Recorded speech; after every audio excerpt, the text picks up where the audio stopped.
Tru-Mon Show with you guys. Boom, we're back.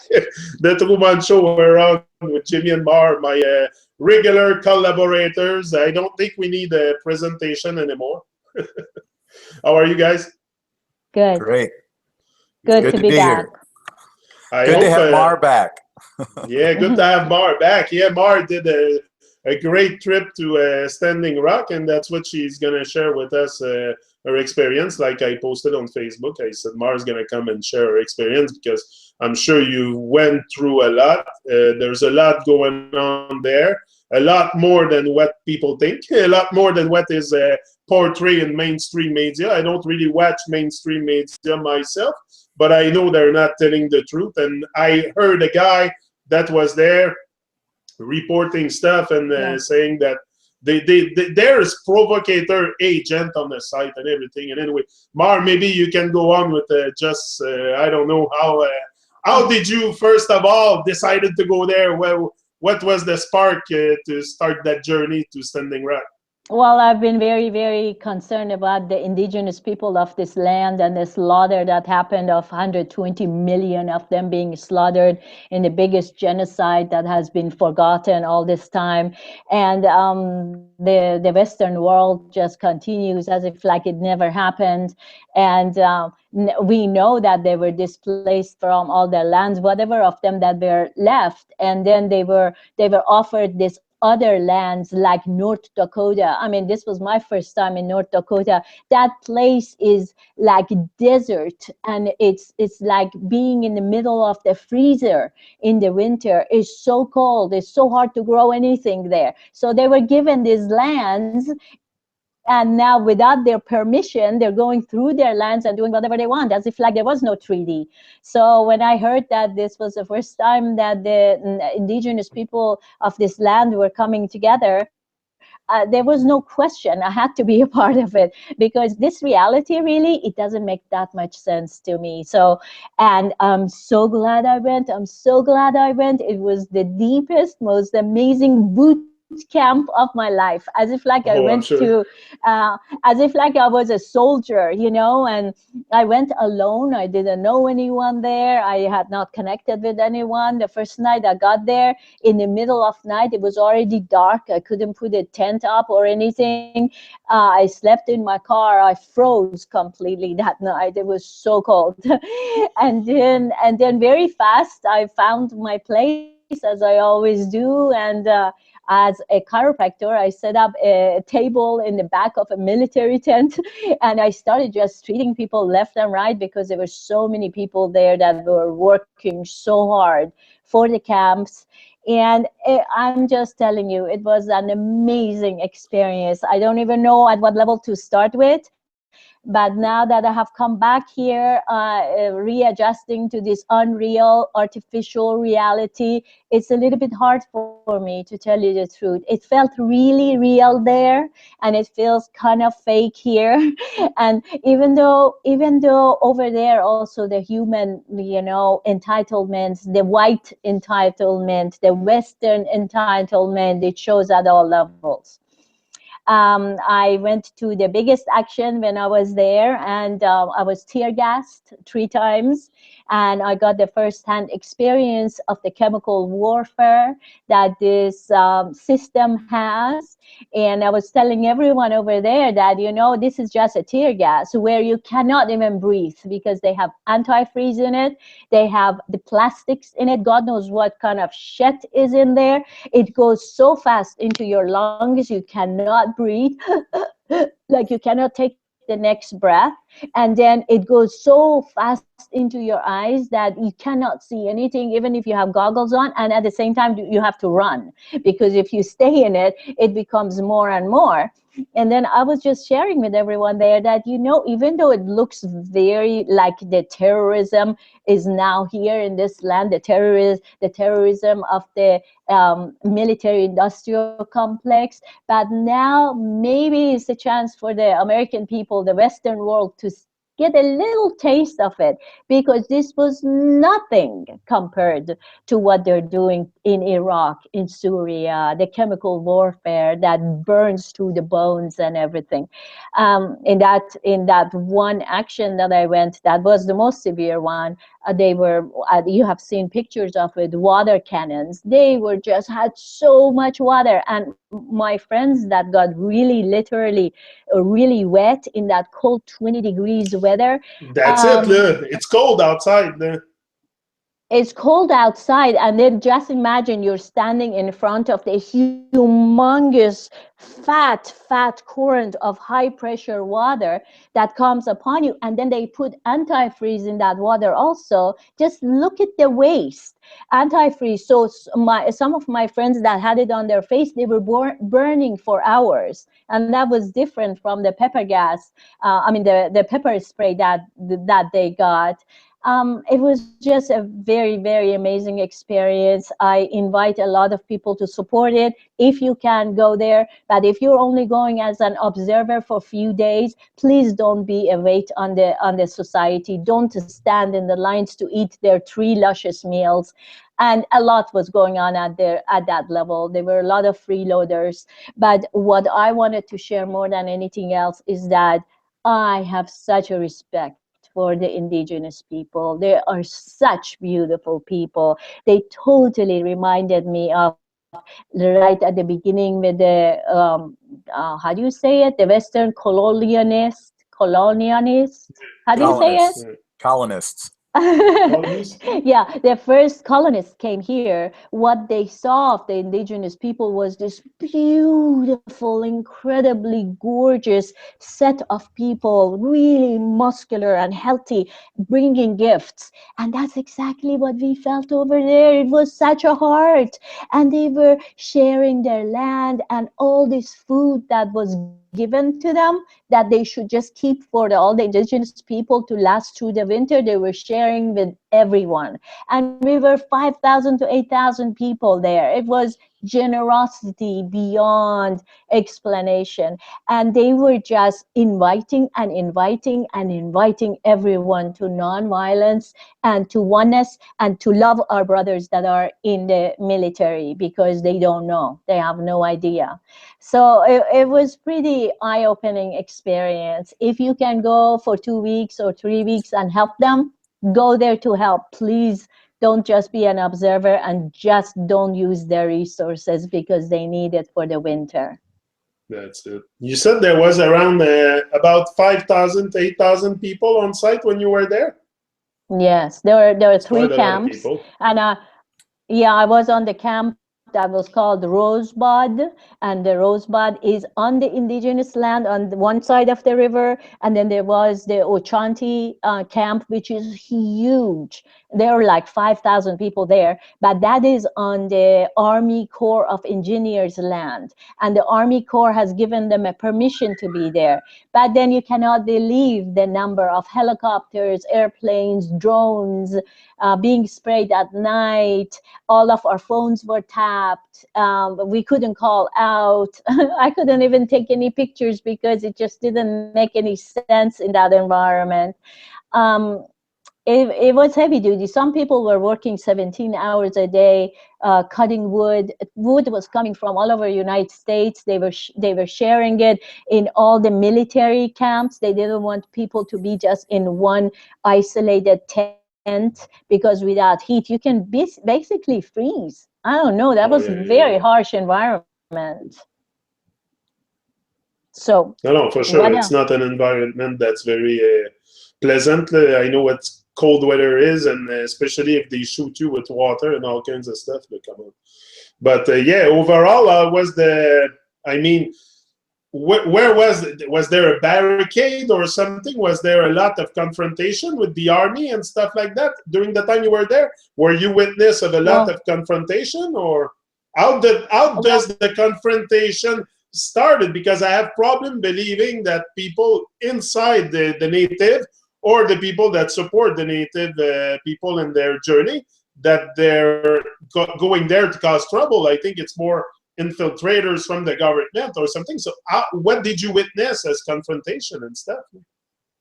Well, the biggest one that I wasn't there was in October 27th, where they had arrested 140 people, and they have rubber bulleted a lot of people. In the biggest action that I was there, No, there were no arrestees, but then lots of injuries, including one woman that I'm sure you have heard that lost her arm because of an explosive. But it was completely clear. They were throwing these fire bullets at us that will hit the ground, and that was before the snow. And because the ground was really dry with dry grass from the past, it would just go onto fire. So on our side, oh, everyone, as soon as this fire starts, everyone will go to turn it off. But their propaganda, and then I saw by myself that they threw one of these fires on top of a hill, and it was a big fire there. Actually, we couldn't get there. There's no way, no way. And they said that we had started that, and that was the reason for their water cannons. And they had already started the sound cannon also, not the one that I was in, but the one before. And the sound cannon, they can make you deaf. They're pretty bad. um, so so they say that we started. There was a barricade in the middle of the bridge, and from the barricade to the other side, they say this is our land. It's because if you pass it, then you're going to interfere with the pipeline. And once you make it to the barricade, even if you're completely peaceful, you see all these soldiers in complete military gear with tanks and their guns and everything waiting there. And it was pretty amazing because they always knew when people were going to get there. So So you're they were saying, infiltrators for sure. They were so you're, infiltrators in the camps, yes. so what you're saying, the army is there, the U.S. Army is there. Well, of course. On the other side, it's the U.S. Army, it's the Okay, military. okay, yeah, it's military. Yeah. That's it. Okay, but they're not Ah, into. They're not going to with the police and all the militarized people there to. I don't think they have called them to go in and act like the police do. No, they're not part of. You know what I mean? Are they involved with the police and all those people to try to kick people out? infiltrate. Infiltrators are the people who are working with the system that are just showing up as normal people. So they go to different meetings, and they hear that, so we are going to have an action here or there, and then they will show up. But the big action that I was in, that we were gassed, some people started that by themselves. It was not planned at all. Some guys that didn't want they want to do something about this. This is not a joke, I mean, the military is involved in it. They had just gone to the barricades and moved a truck that was burned, and that was the reason for the whole military to come that night. And then the rest of the camp people, we all rushed there, and we did whatever we could. It was very exciting to see how they were starting the fires and then blaming us for the fires and rubber bulleting people. And there was one guy in the middle of the field, alone by himself, standing in front of this humongous flow of pressurized water coming upon him, and his whole body was going through waves, alone by himself. He was standing for all of us. It's like, it was very, very transformative, that how many people had given up their houses, their work situations, or whatever, and they have joined all the camps. They're going to stay throughout the whole winter. Some people I met, they said, we're here to stop the pipeline or to die, whatever it takes. And then all the indigenous people are saying nonviolence, nonviolence, nonviolence. But then I talked to some of them, and they said, we will be nonviolence unless the violence starts heavily from the other side, and then we have to defend ourselves, and we don't know what that defending ourselves means. So I'm just hoping, with all the veterans going there, because they can't really check anyone. There's so many people there, right? If someone has a gun and starts shooting at the military, I have no idea what's going to happen. Because even with us doing nothing, they would do rubber bullets and fake fires and everything. Let alone if someone shoots at them or do something something, they will have all the reasons. Red Cross already had said they're not going to help because Red Cross is filthy, rotten, satanic organization with its CEOs living on a whole island just for themselves. All the local hospitals have stopped bringing ambulances. There are a lot of elderly people in those camps. There are lots of children with all this cold because the indigenous people are not living in teepees now, but they are all living in teepees and military structures right now, or tents right now. God knows what can happen during minus 60 degrees winds and cold. So we all have to pray and stand in our heart level with the people at the Standing Rock and wish the best and wish that the best of the humanity will show up there and not our own darknesses will start slowly creeping in.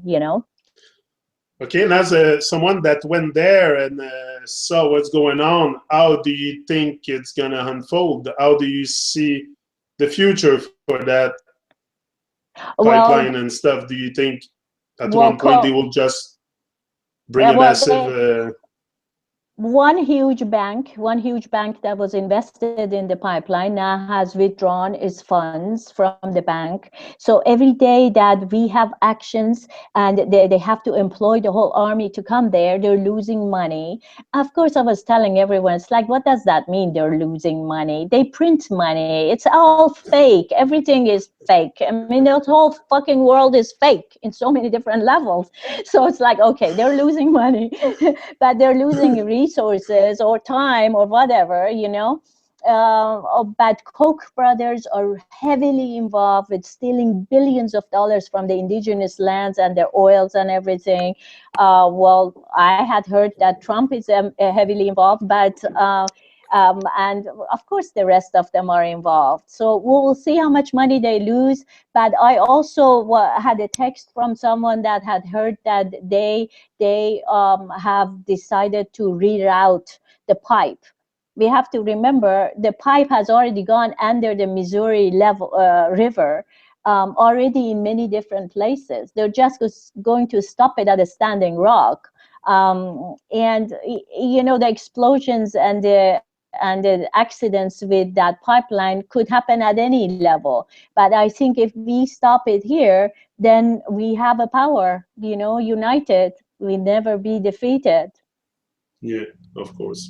I don't Well, know, I'm Jimmy, hoping, yeah. yeah, I'm hoping that the presence of a bunch of the military veterans coming there will have an impact because when those order followers have to face other order followers who are telling them by the fact that they're there that they're doing something drastically wrong, that's going to be quite a conundrum, I think, in their programming. So it's going to be interesting to see how that plays out, and if these guys, in fact, are going to, start shooting water cannons and rubber bullets at the veterans. And if they do, I don't think that's going to sit very well. And I think if word gets out that that's what's going on, you're going to see a lot more veterans show up there, hopefully. And I have a lot of respect for these guys that are doing that are standing up for the indigenous people there and standing up really for all of us, because this is a showdown not just of the indigenous people against the pipeline people. This is a showdown symbolically of corporate, corrupt, satanic, evilarchy against the people. That's really what it boils down to. And Yes. so I'm hoping that the presence of these military veterans who do have some character and who do have morality are showing up there is going to cause them to think twice, all these order followers. We'll see how it goes. But I'm sure they didn't anticipate that thing happening there. I'm sure they thought that they would just keep hosing down the indigenous people and others that are there. I don't think they didn't have to consider at any point that they were going to be hosing down or facing down veterans, people very much like themselves. So it's going to be super interesting to see how that goes. Well, they had said that by December 5th, which is tomorrow. So we were all waiting for December 5th because a lot of veterans were supposed to arrive today, December 4th. And I'm sure there is a lot of happening right now on all of those camps. The December 5th was supposed that the Army Corps of Engineers were supposed to pull their permit out. So letting the biggest camp, telling them that it's illegal for you guys to be there and we're going to force evacuate you from there, which would have been a heavy duty resistance from people. People would have not moved. But then now they have changed their mind and they have said, okay, we're not going to be forceful, but we're going to fine everyone. It's like, yeah, sure. I just like yeah, that's it. That's it. They say they're going to prosecute people, but they're not going to arrest them. It's like, how can you match this? No. Crazy. It's insanity. I know. So it's like, yeah, it's insanity, and it's good for America to see this show after the fucking puppet show puppet of show. presidency, you know. So it would be nice for people to see what's going on here. And there was one action that I didn't go. It was only 100 people, and people only 16 people were sitting in a circle just praying, right? And the police comes and takes every one of them to the prison. And they were in the middle of that. They were two girls, one of them Spanish, one Indian. And it was so cute because I at the end, I had to take them to the airport. But they told me all about how they were treated in prison and they have to come back again. There's a lot going on. And when they prosecute these people, they usually don't get anything. So whatever bail money, and the whole camp pays for everyone's bail. So they get your number and everything. If you get arrested, they put $1,500, 2,000, whatever it takes to bail you out right away. That's pretty amazing. And lots of lawyers are working with them. So it's quite an amazing system. I was happy to be a part of the medical tent, at least in And some level. as for the Babylonian media propaganda, who was there? CNN, Fox? That's a question that was in the chat. So who was there? Have you seen big media there? Because I'm sure they're not reporting the real story. Well, I didn't see myself, but they were like in every action. There were hundreds of people with heavy-duty media, cameras that are reporting. But then whatever we heard about CNN reporting was the fake one. That we started the fire, the good police came in to turn off our fire, the good police came to protect us from our own violence. All joke. None of that was going on. So, and that, as I said, if it would be just even one little violent, what are they? It reminded me completely of Israeli-Palestinian thing. They're constantly, Israelis are prematurely ejaculating over the Palestinians with all their guns and everything. But then it's enough for one Palestinian boy to pick up a stone, and that's it. The entire Israel is mourning because of that huge insult. So that's exactly how they were acting. They were acting like that. It's like, oh, look at these people. They're insulting us, and we're trying to protect you from yourselves. And a lot of times, I'm sure they looked at us like, oh, look at these hippies. They have nothing else to do. They're just wasting our time. Well, I'm sure that a lot of those police were actually trained in Israel. So, they had that same mentality of superiority and, just that whole macho bullshit attitude. Yeah. Yeah, well, they had it. So I have to tell you, one time we had an indigenous women called for a women's protest. They don't call it protest. Over there, they say just a prayer, protector prayer. So we went on the prayer action. It was about 400 or 500 women, and we were followed by about 300 men. And we went on the bridge where was their place. We went all the way to the barricades in complete silence. in complete silence. And we stood in front of this whole number of military guys with their tanks, and we just looked at them for a long time. And they acted almost like they were all these boys playing war games, and they were kind of let down because some girls showed up. But now, as for accessing You could see the that. And then we all sat on the ground in complete silence. They didn't know what to do. They kept whispering to each other. It's like, what are we going to do? They didn't attack or anything that time. And then another action, I was in the middle of an intersection. We were all in the middle of the intersection. They came all around us. And then at the end, when nothing happened, they actually went ahead and attacked some of the people who were in the middle of the intersection. But then the indigenous people kept saying, okay, just go back, go back. We don't want violence. Just go back after you're done with your thing. They were pretty amazing teachers. And it seems a lot of the Westerners that go there, and they're under those hard conditions, they're also learning the indigenous ways of being, and it's transforming a lot of people's lives. So please pray. how long were you there for? 2 weeks exactly. Oh, 2 weeks. So the first night you stepped in your car, but after you had time to put up a tent or something? No, were you alone in your tent? Did you have help? Or did you find, I'm sure you made friends all over because you're very sociable. So I'm sure you made a bunch of friends. And did you wake up some people to your reality?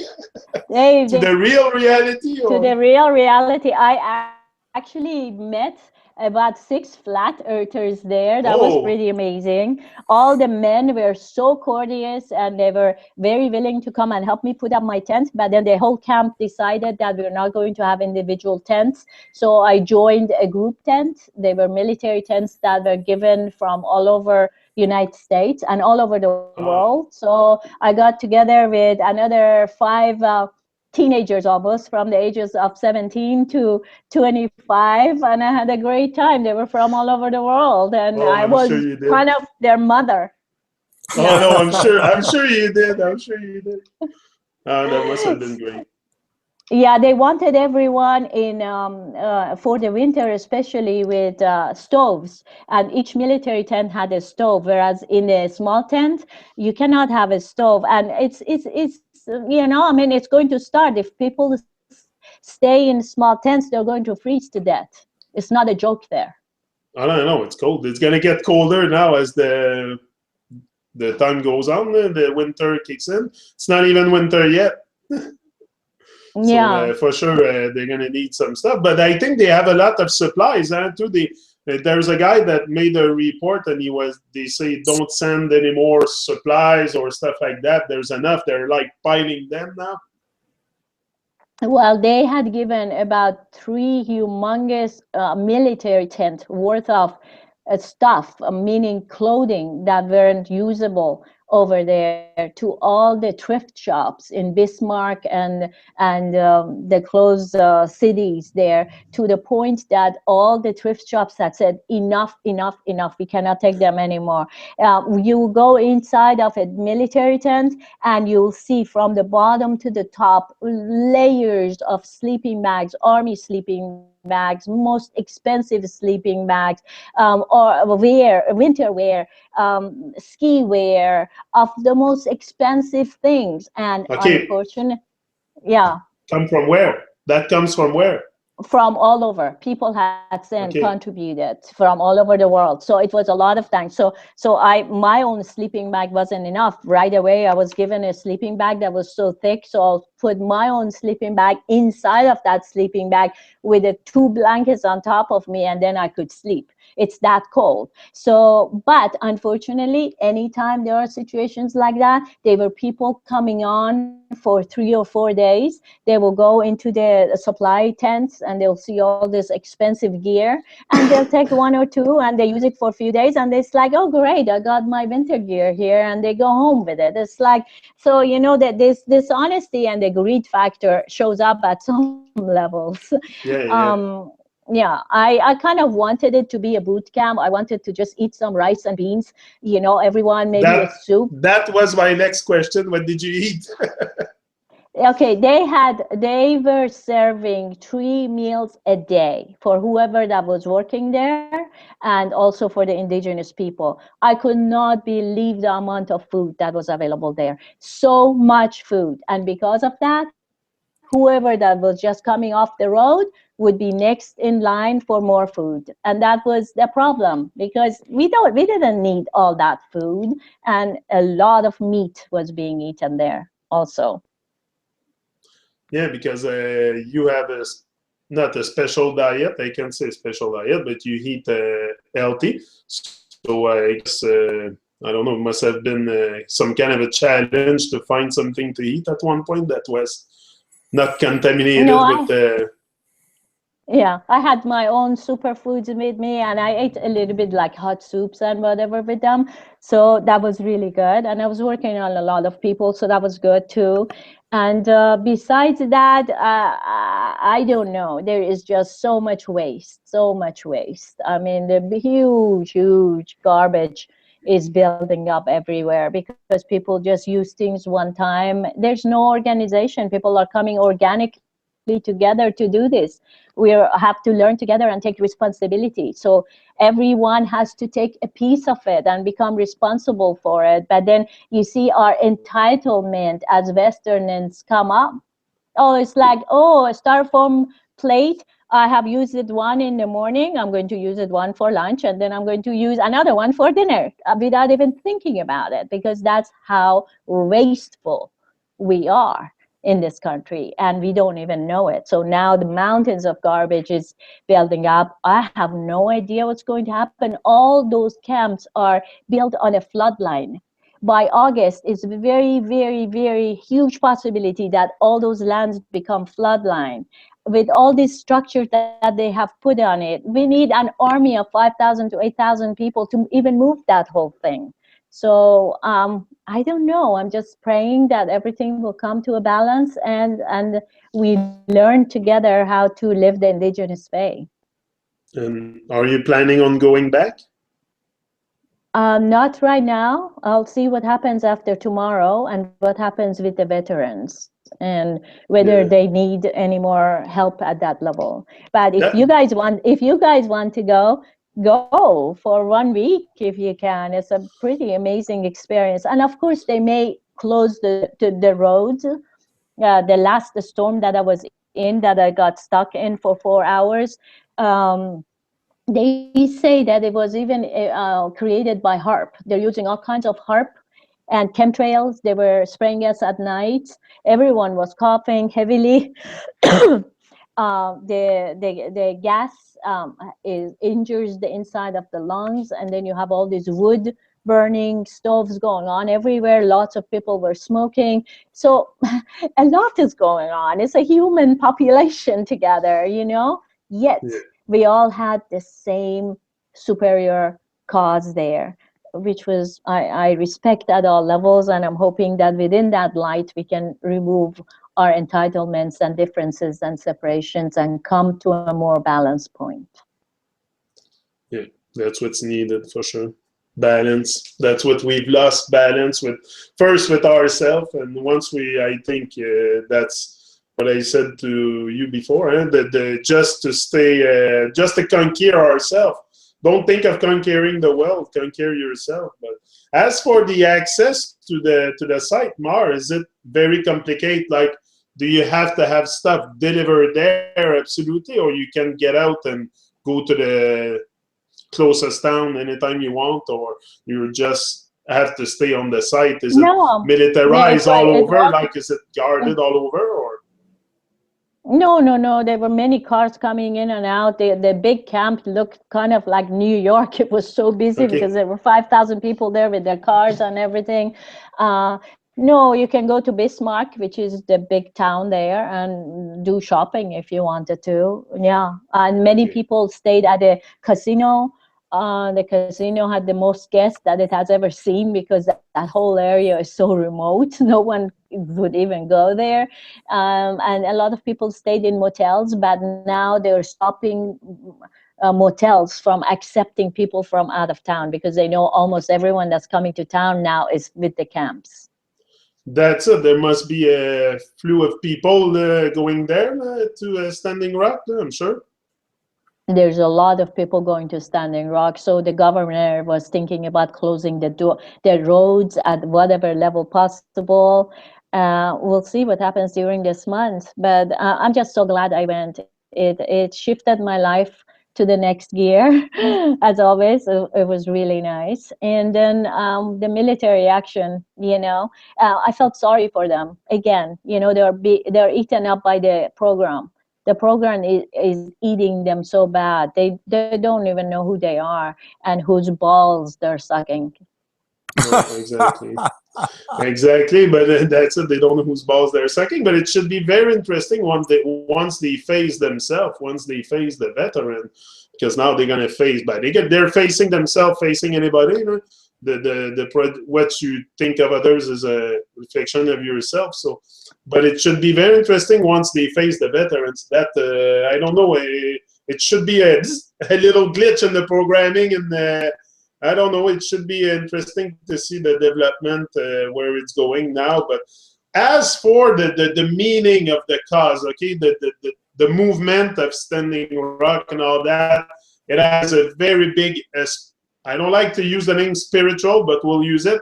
It has a very big spiritual meaning, but also a meaning that is stopping that pipeline from going through that land. But I mean, what do you think as the most, maybe you can give me both your impression on that, but what will be the most thing relevant at the end? Will it be that they have succeeded, you think, stopping the pipeline, or the gain in consciousness with that whole thing? I don't know if you follow what I mean, but... Well, I think, yeah, go ahead, Jimmy. I want you to talk for a while. Well, I think psychologically that the order follower militarized police, when they encounter veterans staring them in the face, that's going to definitely make them think. It'll be interesting to see how deep the programming goes. If they're able to maintain their zombie state in front of these military guys, then it's going to be hopeless. But if it does in fact jar them in any way and make them stop and think, it's going to be real interesting to see how that plays out. And also, there's been a lot of reports about some of these police guys have said, no, I'm not going to do this anymore, and they've left there. Yes. And then there's other sheriffs and police departments who had originally sent men there and have withdrawn because they see what's going on and they can't stomach it. So at some point, this is such a blatant display of the evilarchy. I mean, it's just so in your face. This is just pure evil against the people. This is an important showdown, and I'm hoping that that they don't just play a little game and say, oh, okay, we're going to give up, and and then hope everybody goes home, and then when everybody goes home, they're going to continue on as if nothing ever happened. And that's a definite possibility, that they would. Especially after the veterans show up, just say, okay, we're not going to do this, and make it seem like everybody's doing the right thing, and then all of a sudden 3 or 4 months from now they just resume and continue on. I hope that doesn't happen.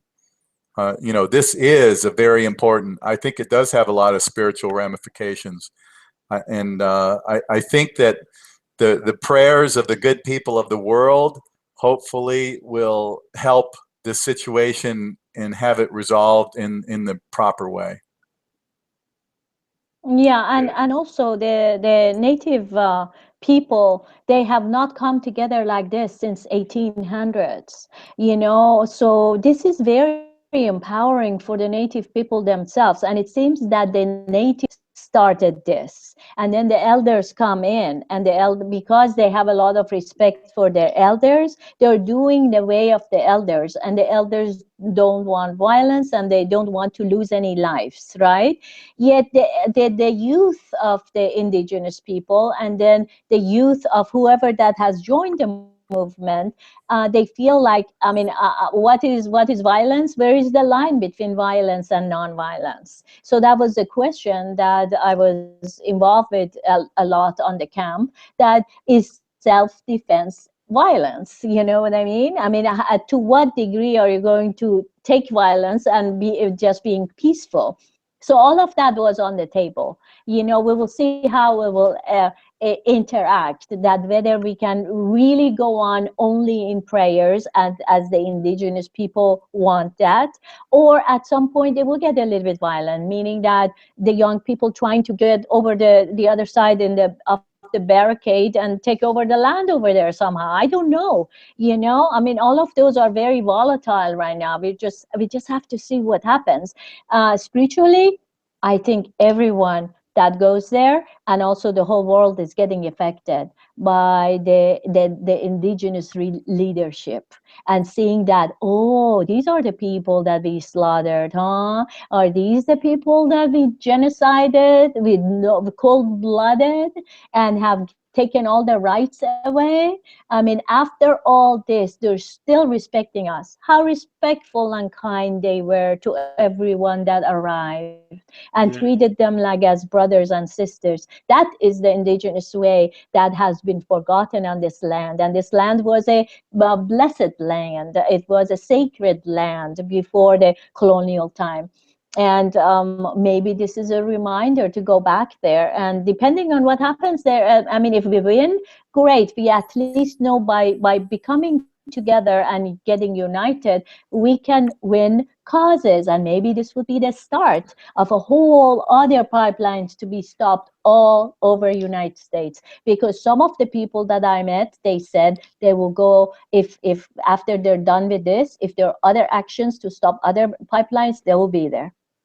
Yeah, and there's a lot of statistics showing that the last one I saw showed there's some kind of a pipeline break or explosion or fire or something every 5 days in the U.S. People have no idea how dangerous these pipelines are. And this is all about greed. This is all about corporate profit and power and control. We don't need oil. You know, we have the technology we have right now is more than sufficient to supply all of our energy needs. You know, we can have electric cars until we release even better technology that's been suppressed. You know, it's absolutely insane that we even have to consider this kind of thing, all in the name of greed, you know, for the evilarchy. Yeah, there was a man that was showing a video that he's putting together, and he was showing that it's actually to the benefit of the oil companies to have accidents. The more accidents they have, the more profit they get, because they get paid by the insurance companies. They're all involved in it. So the insurance companies pay them millions of dollars for their accidents. You know, it's detrimental for nature. And they already have put this. You see, the problem with this pipeline right at this at the indigenous people's land is that they want to put it under a river. I mean, what kind of a retard would put a pipeline under a river? I mean, how deep do you need to go and dig in order to go under the river? You know, it's just billions of dollars is going into this kind of things all over United States, all over the world. And then fracking of the mountaintops. It's unbelievable what we're doing to Earth and how we're insulting it and raping it at every level. And not only that, it's not absolutely necessary to build those pipelines, because there is enormous stock of oil already in place that we cannot even go through. So that's why you say when there's a pipeline break, it's very profitable for them, because anyway, they can't stock it. They have no place to stock it. So they're better to just spill it in the environment. That's why you see so many spill everywhere, because they have no more place to stock it. And to make us believe that there's going to be a shortage in oil and this and that is another way for them to control the market, control the price and everything, because it's been proven that there's wells that were empty that's been refilled over time. You know, there will always, and to make us think, I think also to to say that there's going to be a shortage in oil is just ludicrous. It must be full. That must be what is oil. Also, nobody really knows what's the oil. What is it for down there? Because it's there for a reason inside the earth. We're extracting and fracking the earth and extracting our blood. That's what we're doing, pretty much. Yeah, and it seems that all the organic matter all over the world becomes oil. It's not from the dinosaurs. That's another fakeness, that it's limited because only dinosaurs died and made this oil. It's all fake. It's all fake. There's enough oil, and there's enough under the ground streams. But then their whole thing is about showing shortage, because they're Luciferians, and they run on fear. So as long as you think that there's not enough water, and there's not enough oil, and there's not enough land, and there's not enough money, and not enough resources to go for everyone is stuck in the matrix of fear. And here we are, we allowing such a thing to happen. Another thing we fear also, I think, with this gasoline thing is the emission. Is it really bad for the environment, the CO2? You know, I was watching a documentary the other day with a man that was working in the oil industry for several years, and he gave his testimony and all that, and it might not be as dangerous as we might not be polluting the environment as much as we think with the gas. This is we are misled to believe a lot of things in Babylon. And that's one thing that they all say, that we're polluting the planet, and the global warming, global warming and stuff. So I don't know, it's just something advanced like that, but the gas might not be what we think. I don't know. There's so many things we don't know that we think we know, and we take for granted that, hey, it's bad for the environment because it's coming out of a car, it's CO2. I think there's a little bit more to that. I don't know. Well, I think that there's far more of a threat to the environment from the chemtrailing and from the HARP and from all those technologies, the weather modification. That's a nice way of putting it.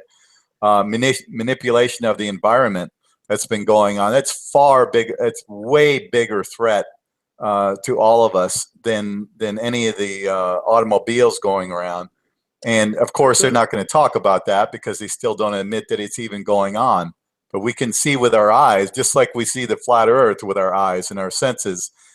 We can see what's going on in our atmosphere on a daily basis, being sprayed with, we've talked about it many times. And I think that's a far bigger threat than anything else that's going on. And we realize that. At some point, we've got to get more of a mass consensus going on here. We've got to get more people to, and maybe some of these events like Standing Rock will help us in that regard. I'm hoping that it will. We've got to stand up to these fuckers, and we have to let them know that, we're not going to take this crap anymore. We're done with this. We don't want the evil archy anymore. We want our world back. We want it to be for everybody, to be for the good people of the world, and not these psychopaths, these insane Satanists who are running things and who are showing just how evil they are with things like Standing Rock. We've got to take our world back, but we need a huge consensus of people in order to do that. And if nothing else comes out of this, I'm hoping that, we'll create even a greater awareness in that regard, that we don't have to take this crap from these small group of people. There's a very few of them, and there's a whole shitload of us, and once people realize that, they're done. And that's the point that we need to get to. All they have is the millions. We are the billions. Yeah. All they have is the millions of dollars. We are the billions of people, and the power should be to the people. And it's time for us to rise it up, and stuff like that that's happening in the Standing Rock is going to be very, very beneficial, even if they finish by the outcome is not what they want. it's going to be still beneficial for the consciousness. And it's in people's mind that there's something wrong. Like every day there's stuff happening in the world that point us to know that there's definitely something wrong with our world, that there's a little small amount of people that wants to control everything and wants to rule over us. But now we are coming out more and more, and Standing Rock is a great example of that. And they're doing it pacifically, like you said, the MR, the native people, they don't want confrontation. So now there's a guy here that says in the chat, he has a little question, but I think you have answered that question before. He says, I've heard the reports that they were spraying with planes overhead at night. Did you, Mar, witness any of this? Well, they were chemtrails heavily over. I would count them every day on top of us. But they were the same chemtrails that now that I'm back in California, I'm seeing here. Yet they were low-level planes that were going on all night that we would hear, but you cannot see the spray at night. But the point that everyone was coughing and everyone was getting the flu symptoms and heavy-duty problems over there, I mean, that's an indication something is going on, I mean, how could it be that 90% of 5,000 to 8,000 people is coughing? So yes, absolutely, I'm sure they're using that, and the HARP is being used also, and God knows what other chemicals they could be putting in our water resources that ends up being there. We don't know that. Okay. We don't know that. They can do anything. So now is the pipeline stopped from, like, did they stop the building of the construction of the pipeline by being there? Because I don't really follow mainstream media. I get the news here and there on the internet. But is the construction of the pipeline stopped by the fact that they are in Standing Rock protesting? Well, they were big lights on the other side, which is the pipeline. They are on all night. I don't know where in the middle of desert they get these humongous lights that are on all night, right? That's where they're, up to the point that I was there, they were still drilling. So I heard that they have started to reroute the pipe. They're not going to stop it. They're just going to reroute it and take it somewhere else. But at least our stand shows up that we can resist them. So if everyone else down the line continues the same movement, we are throwing a stone down their throats at some level for them to see that, hey, and also all the police gear, they have never been in any heavy-duty encounters with the Western world themselves. They thought, as Jimi said, that they're going to deal with some indigenous people. But here we are, all these Westerners standing up in the front of them, and the news is getting out, even though the major news media is not going to allow it to go out. I think at all levels it's very, very important action happening there.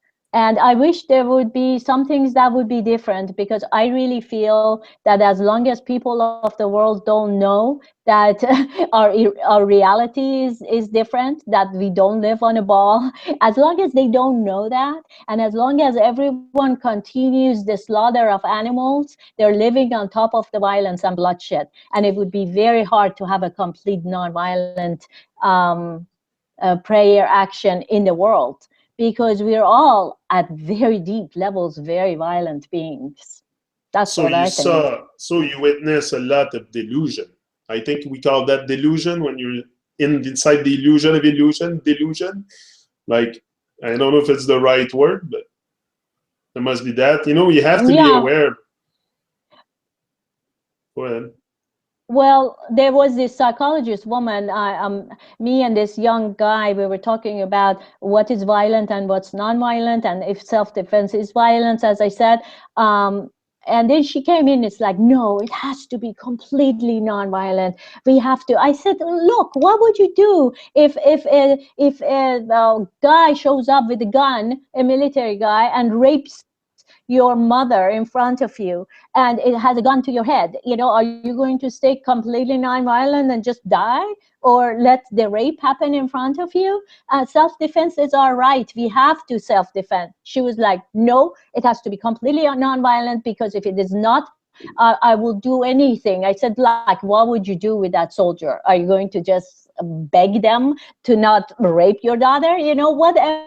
It's a big line, it's a line. What is it? How are we defining this? So she wouldn't give up. She just kept on and on and on. And finally I said, do you eat meat? And she was like shocked, like, what do you mean? That has nothing to do with this. She said, of course, without meat, I wouldn't survive. I said, oh, really? And you call yourself a non-violent being? And that was just the beginning of it. And then I was... yeah, that's it. Oops. yeah, oops, it fell off. But I think it was a very important conversation. And the other thing that was really, really, really up for me, I really wanted to be with the indigenous people for what we call Thanksgiving. They call it the Appreciation Day, right? So I was hoping to see something really different, right? Yet when I saw just in one community center, 200 turkeys were delivered, and everyone, indigenous, non-indigenous, sitting down at tables eating this much food for Thanksgiving, a part of me was disturbed. It's like, let's say I'm Persian and the Mongolians come and genocide all the Persians, and then their symbol of that genocide is eating roasted monkeys, and here after 200 years I'm sitting on the same day eating roasted monkeys. What does it mean?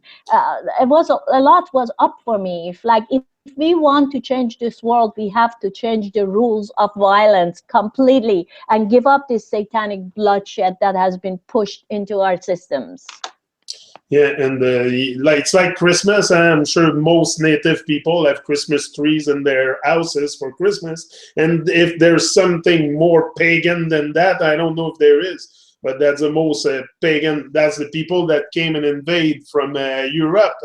They probably brought Christmas trees with them. So, it's crazy. But until we all raise our consciousness and realize the whole bunch of lies and that the world is a lie, I don't know if we're going to be able to really go forward to a next step of evolution with those protests and those gathering happening, because we're all so divided inside ourselves first that even when people gather like this, 8,000 people, I wonder if there's a potentiality for people to unite inside, because I don't see it, because I see we're so separated, so in our bubble, so not awake at start, because the stuff we're talking about here, okay, maybe the flat earth, there's more and more people aware of it, but even that, it's not everybody that's aware that the blue ball is a lie.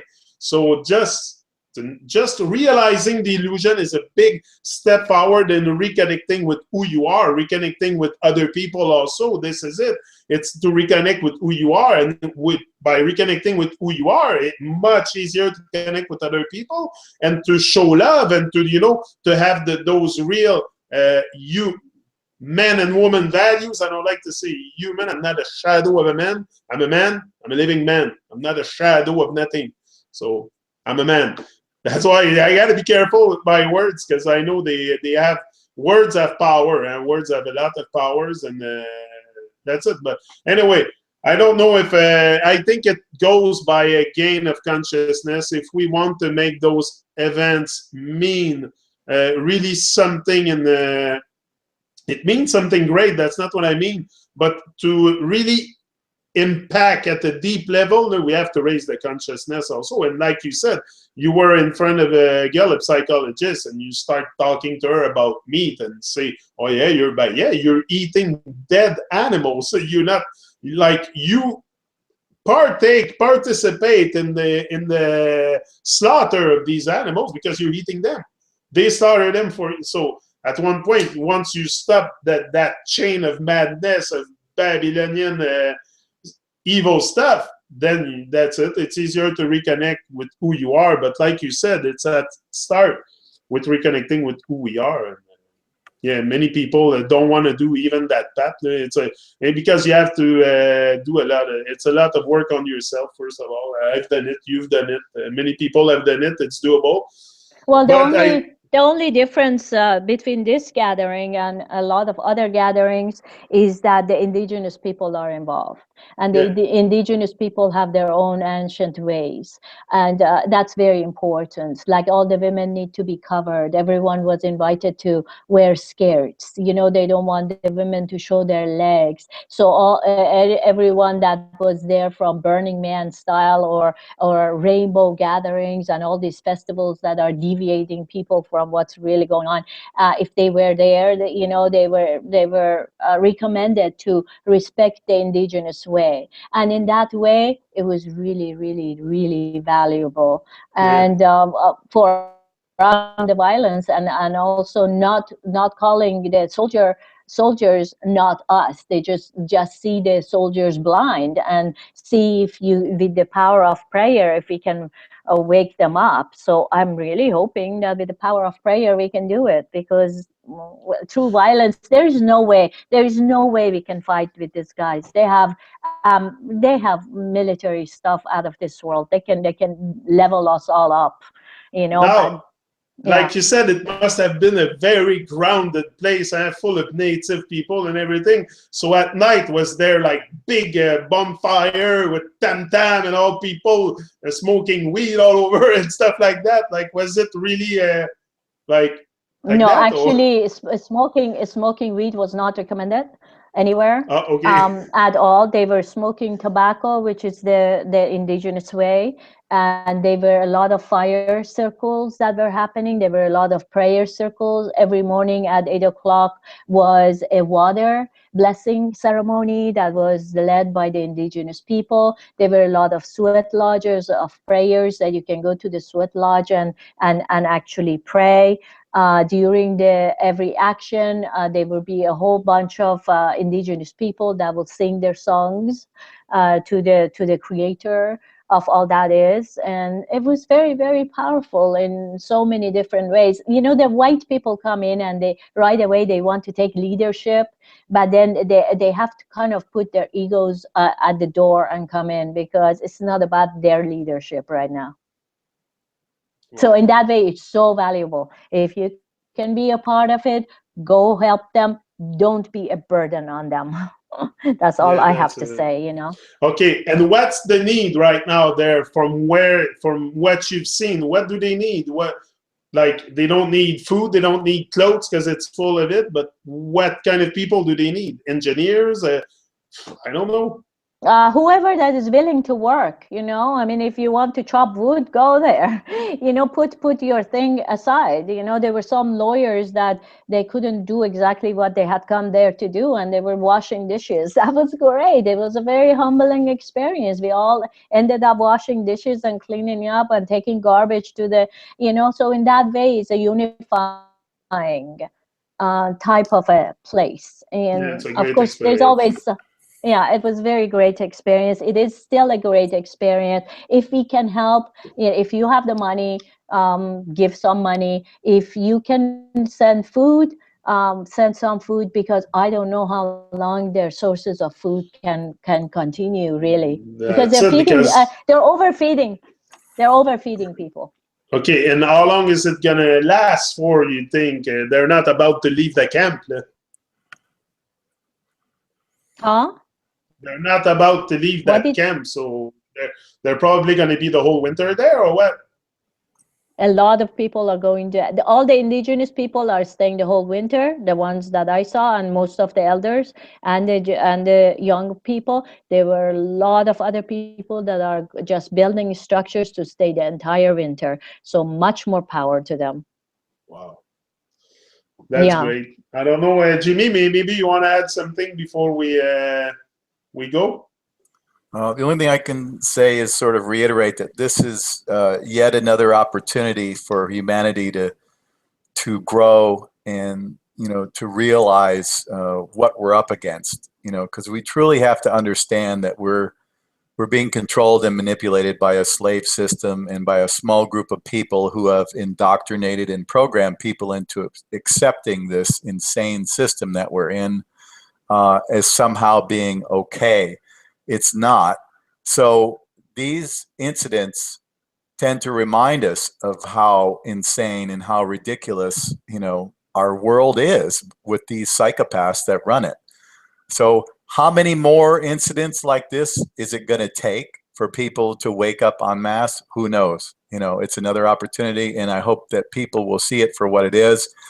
Obviously, the fact that it's being ignored by the mainstream media for the most part is pretty huge.